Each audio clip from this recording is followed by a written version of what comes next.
Welcome to Introductions, a plan versus reality.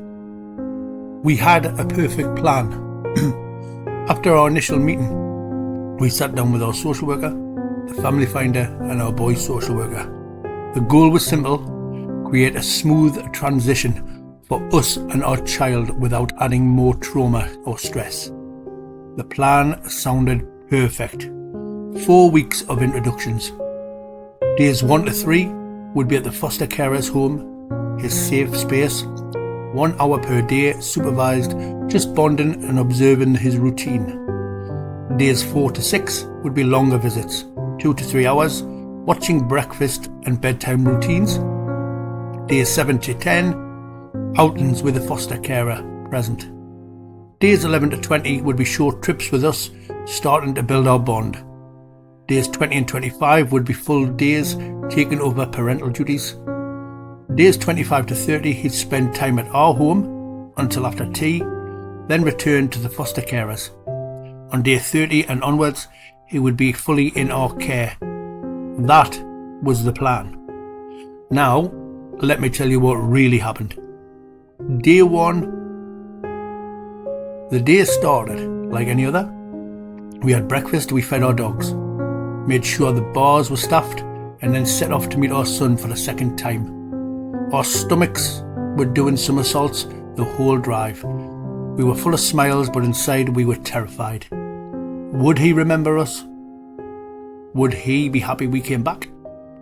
Or would he turn us away?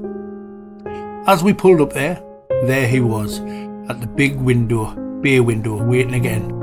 That sight alone melted us inside. Our chests tightened and we felt a rush of warmth.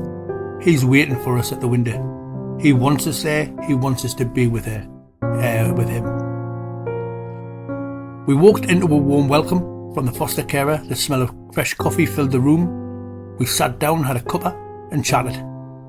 We were introduced to her family and learned a little bit more about her. Meanwhile, our boy was bouncing, literally bouncing like a jack in the box. His little feet thudding on the carpet, his laughter echoing through the room. It was more than excitement. It was like running on pure adrenaline. And then, all of a sudden, the atmosphere changed. We had an outburst. Out of nowhere, the foster carer said, "When he lives with you, I hope you keep in touch." My wife smiled and replied softly, "Of course, you're part of his life story, we won't forget that."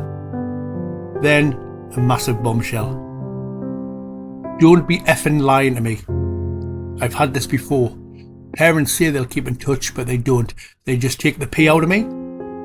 These words hit like a punch to the gut. Our ears burned, the room suddenly felt smaller, the air heavier, and I could feel my wife stiffen next to me. Our hearts were pounding so hard I could hear it in my ears. Day 1 of introductions, and the foster carer was swearing at us, accusing us of lying. We barely knew her, and we didn't even have time to focus on our boy. The atmosphere turned icy in an instant. I forced a smile, but inside I was raging. God knows what my wife was feeling. What just happened? Why now, and why in front of him? We carried on, making the most of our time with our son, who was still bouncing around, blissfully unaware of the tension. We tried to laugh with him, but our minds were spinning. Every time we looked at the foster carer, we felt a knot in our stomach, and that stomach knot got tighter and tighter. When our hour was eventually up, we said our goodbyes and left. The second the car door shut, we sat in silence and just stared at each other. This was unexpected. This wasn't supposed to be how it was supposed to be. How do we deal with this now? You're not trained for that. We felt angry, disheartened, confused, and honestly scared. If this was day 1, what would the next 4 weeks look like? We called our social worker and told her everything.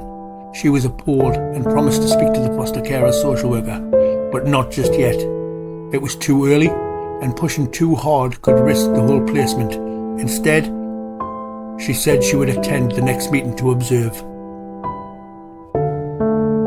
We left it at that and we drove back to our pub, had a pint and something to eat, and reflected on day 1. Could it have gone better? Yeah. Could we have done anything differently? No. Was it her fault? Absolutely. So what now? We had to pull up our big boy pants, suck it up and carry on. Surely it couldn't get worse. Or could it? We went to bed that night, not wanting to face day 2, but knowing we had to. This could have broken the adoption there and then. But we were tough, and we agreed to battle on. We slept that night thinking, what will day 2 be like? Thank you for listening. We look forward to sharing the next segment with you.